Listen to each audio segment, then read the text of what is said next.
فرصة منتخبنا كبيرة جدا للتأهل إلى مربع الذهاب في خليج 26. هي فرصة كبيرة جدا بمشاركة السعودية بالصنف الثاني في المنتخب الرديف وليس الأساسي. نفترض خسرنا من العراق وتعادلنا أمام السعودية وفزنا على البحرين، رسميا نتأهل إلى مربع الذهاب. سلام الله عليكم أعزائي المشاهدين ورحمة الله وبركاته. أهلا وسهلا ومرحبا بكم في فيديو جديد. في هذا الفيديو سنتناول أخبار الرياضة اليمنية، ما حدث في الأسبوع الماضي. إذا أنت من محبيه الرياضة اليمنية وفرنا عليك التعب. في هذه القناة نوفر لك ملخص الأسبوع للرياضة اليمنية وما يحدث للرياضة اليمنية وللمنتخبات من فئة الصغار حتى فئة الكبار. ومن أهم المواضيع التي سنتناولها في هذه الحلقة هو مسخرة محللين قرعة كأس الخليج من منتخبنا الأول. هناك أخبار سيئة وأخبار حلوة. إذا تريد تعرف جميع الأخبار لايك واشتراك وتفعيل زر الجرس ولا أطل عليكم، ويلا على الفيديو. فقط في الدوري اليمني فريق يلعب من دون نوم. ما حدث في الدوري اليمني للدرجة الثالثة لم يحدث منذ أن اخترع الصينيون كرة القدم وعادهم كانوا يلعبون بقماش. القصة باختصار: يأتي شباب الزيدية مسافرين من الحديدة حتى وصلوا المكلا، وصلون 4 فجرا، وأرغمهم الاتحاد اليمني أن يلعبوا المباراة الساعة 6 فجرا.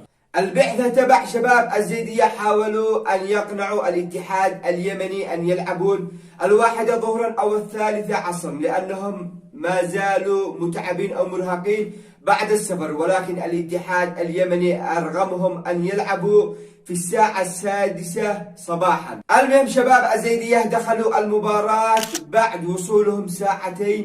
تخيل انت مسافر 40 ساعة وتلعب بعد 2 ساعة من وصولك، لا استراحة ولا نوم. المهم المدرب جاي يغير، الذي في الدكة جاي يشوف كلهم نوم. المهم شباب الزيدية بلعوا 5 ورجعوهم الحديدة. ما حدث لشباب الزيدية لم يحدث منذ أن اخترع الصينيون كرة القدم. على العموم ما حدث لشباب الزيدية هو عار على الاتحاد اليمني. ما رأيك في هذه القصة؟ أما عن أهل صنعاء فخسر الجولة الثانية من بطولة كأس الخليج للأندية من أمام النصر الإماراتي بنتيجة 3-1. وفي أثناء المباراة وعند الدقيقة 63 تم إصابة حارس أهل صنعاء محمد أمان إصابة بليغة، ولكن الجهاز الطبي لنادي النصر الإماراتي يتدخل لإسعاف محمد أمان. السؤال الذي يطرح نفسه: هل أهل صنعاء يوجد معهم جهاز طبي؟ طيب إذا افترضنا أن أهل صنعاء يملكون جهاز طبي، لماذا لم يتدخلوا لإنقاذ محمد أمان؟ أو أنهم لا يملكون الخبرة لنفس هذه الحالات، أو أنهم لا يملكون الأجهزة لإنقاذ اللاعبين داخل أرضية الملعب؟ ما رأيك في هذه الحادثة؟ وبعد مباراة أهل صنعاء والنصر الإماراتي، ملاك أهل صنعاء يطالبون الفريق بعودتهم إلى أرضية الوطن بحجة أنهم لا يملكون حق إقامة معسكر خارجي على الأراضي القطرية. ولكن إدريس المرابط يرفض عودة الفريق إلى أرض الوطن ويصر بإقامة معسكر داخلي على الأراضي القطرية، وأنه يستعد لمواجهة ظفار العماني في 27 نوفمبر من الجولة الثالثة من بطولة كأس الخليج للأندية. ولكن رجل الأعمال هاني الصيادي يتدخل في الموضوع ويتكفل باستضافة نادي أهل صنعاء بمعسكر خارجي على الأراضي القطرية حتى نهاية البطولة تحت رعاية أحد شركاته مجموعة البلدي القابضة، لتوفير أجواء مثالية للفريق خلال البطولة ودعم الفريق بمحترفين بجودة عالية على حد قوله. ما رأيك بما قام به رجل الأعمال هاني الصيادي تجاه أهل صنعاء؟ اكتب لنا في التعليقات. أما عن المحترف اليمني ناصر أحمد، تألق مع فريقه زاخو العراقي وسجل 2 هدفين من أصل 3 أهداف وحصل على جائزة رجل المباراة في المباراة التي جمعت زاخو العراقي وإربيل في الجولة 7 من الدوري العراقي الممتاز. وأكيد لا ننسى لاعب منتخبنا للشباب عبد العزيز مصنوم، حيث فرض نفسه بقوة، وأول مباراة له مع نادي شرورة سجل 2 هدفين من أصل 6 أهداف على فريق محايل. أكيد عندما يلقى اللاعب اليمني اهتمام في الدوريات العربية هكذا تكون النتيجة. بالتوفيق لمحترفين الوطن في الدوريات العربية. أما عن قرعة كأس آسيا للشباب الصين 2025 القرعة أتت على النحو التالي: ضمت المجموعة الأولى الصين وأستراليا وغيزستان وقطر.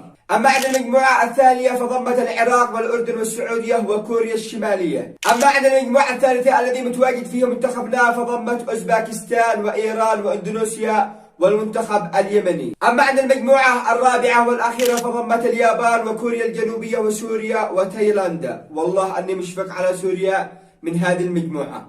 نظام التأهل في هذه البطولة: يتأهل الأول والثاني من كل مجموعة إلى دور ربع النهائي، في حين تتأهل المنتخبات الحاصلة على المراكز الأربعة الأولى في نظام البطولة إلى نهائيات كأس العالم للشباب والتي ستقام في تشيلي العام المقبل. الكابتن محمد حسن البعداني يعود لتدريب المنتخب الشباب في نهائيات كأس آسيا براتب جديد وقدره $7,000 شهريا. البعداني قال بأنه اتفق مع الIC بأنه سيدفع جميع رواتبه السابقة هو وأعضاء الجهاز الفني للمنتخب. البعداني أكد أنه حاليا يعد إلى برنامج إعدادي لمنتخبنا للشباب لنهائيات كأس آسيا بعدما التزم الIC بتنفيذه. البرنامج يتضمن معسكرات داخلية وخارجية مع تأمين 5 مباريات ودية، وبلا شك بأن المجموعة صعبة جدا إذا قارنا منتخبنا للشباب في المنتخبات الأوزبكي والإيراني، وسبق وأجرينا مباراتين وديتين مع المنتخب الأوزبكي بنفس هذا الجيل منتخبنا للشباب وخسرنا المباراتين الوديتين.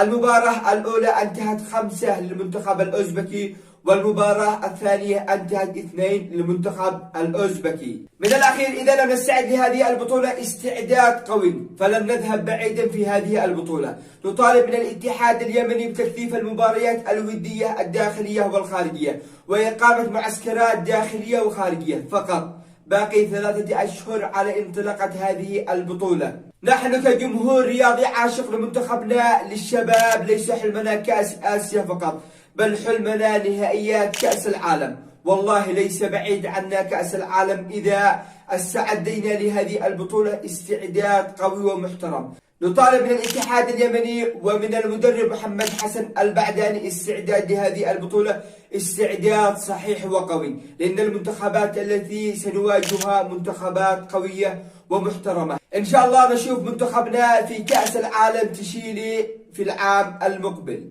أما عن قرعة كأس الخليج من نسختها 26 والتي ستقام في دولة الكويت، القرعة أتت على النحو التالي: المجموعة الأولى ضمت كل من الكويت وقطر والإمارات وعمان. أما عن المجموعة الثانية فضمت كل من العراق والسعودية والبحرين واليمن. فرصة منتخبنا كبيرة جدا للتأهل إلى مربع الذهاب في خليج 26 هي فرصة كبيرة جدا بمشاركة السعودية بالصنف الثاني في المنتخب الرديف وليس الأساسي. نفترض خسرنا من العراق وتعادلنا أمام السعودية وفزنا على البحرين، رسميا نتأهل إلى مربع الذهب. ولكن كل هذه الإحصائيات هي توقعات فقط. أما ما يقال عن منتخبنا في كأس الخليج أو بلسان الخليجيين والمحللين هي مسخرة. محللون القرعة كأس الخليج 26 قالوا أي فريق سيقابل المنتخب اليمني مضمون 3 نقاط من المنتخب اليمني. واليوم بشار عبد الله نجم المنتخب الكويتي سابقا ومدير هيئة الرياضة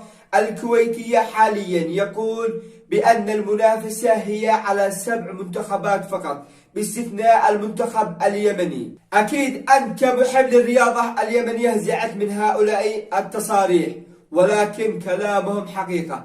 تعال نشوف في عين الاعتبار. منتخب اليمن 10 نسخ متتالية يشارك في كأس الخليج لم يفز ولا مباراة واحدة. أكيد يتخيلون ويشوفون ويستحقرون المنتخب اليمني. خلال 10 نسخ الماضية لم يفز مباراة واحدة، ومن حقهم أن يطلعوا في هذه التصاريح. نطالب من الاتحاد اليمني استعداد لهذه البطولة ولهذه النسخة بشكل عام. يا استعداد يسكه أفواه الشامتين أو بلاء هذه المشاركة. وفي الختام أتمنى أن الفيديو نال إعجابكم. لا تنسون من اللايك والاشتراك وتفعيل زر الجرس. قدروا تعبنا. وسيكون هناك فيديوهات أخرى حول المنتخبات اليمنية من فئة الصغار حتى فئة الكبار وما يحدث في عالم الرياضة اليمنية. كان محدثكم سلمان الحميدي. سلام.